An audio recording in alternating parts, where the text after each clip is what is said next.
Hello everyone, कैसे हैं आप लोग। आई होप अच्छे होंगे। इस क्वेश्चन में क्या गिवन दे रखा है, in this arrangement inclined plane is smooth, string and pulley are massless, find T1 by T2। तो T1 क्या है, कहाँ लग रहा है, इस स्ट्रिंग में लग रहा है T1 और इस स्ट्रिंग के अंदर T2 लग रहा है। तो इस क्वेश्चन को सॉल्व करना है और फाइंड आउट करना है T1 और T2। चलिए सॉल्व करते हैं।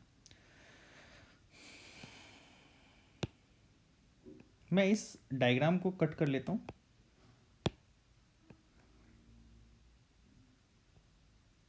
कॉपी कर लिया और यहाँ पे पेस्ट कर लिया। ठीक है, इसमें हमें करना क्या है, इस पे एक नीचे की ओर फोर्स लगाया जो कि इसका खुद का वेट होगा, डेट इज 20 न्यूटन।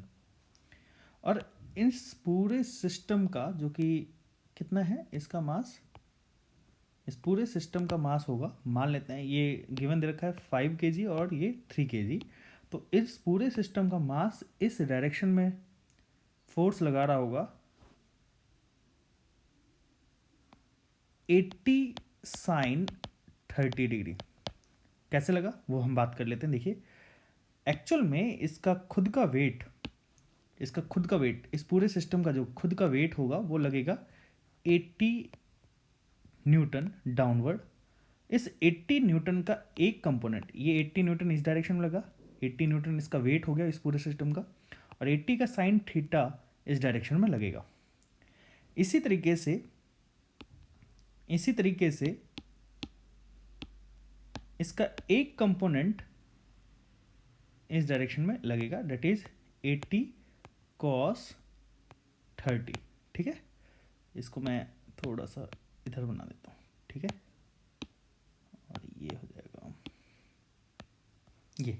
ठीक है, अब यहाँ पे देखिए, समझिएगा, क्योंकि यहाँ पे ये 20 न्यूटन इस वाले सिस्टम को नीचे की ओर खींचेगा, इधर लेकर आएगा और ये अपोज कर रहा होगा। हमें दोनों वैल्यू को देखना है।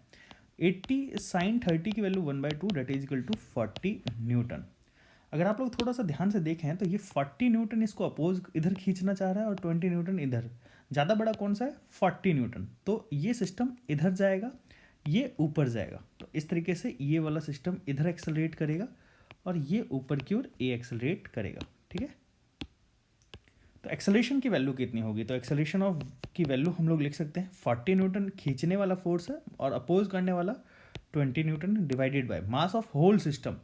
तो ये हो जाएगा 8 kg तो इसका, और ये 2 kg, तो 8 + 2 10 डेट इज इक्वल टू 20/10।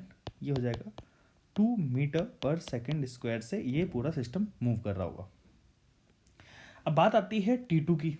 तो ये हमारे पास है 2 kg का ब्लॉक, ऊपर जो लग रहा है ये T2 लग रहा है, नीचे जो लग रहा होगा वो लगेगा 20। ये ऊपर की ओर एक्सेलरेट कर रहा है, तो मैं लिखूंगा T2 - 20 is equal to 2 into a. T2 - 20 is equal to 2 into a की value 2। T2 is equal to 20 + 4 that is equal to 24 newton. तो T2 की वैल्यू हो गई 24 न्यूटन। आई होप आप लोगों को ये पॉइंट समझ में आया होगा।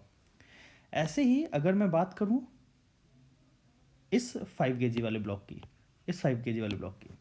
तो ये 5 kg वाला ब्लॉक कुछ इस तरीके से अरेंज है।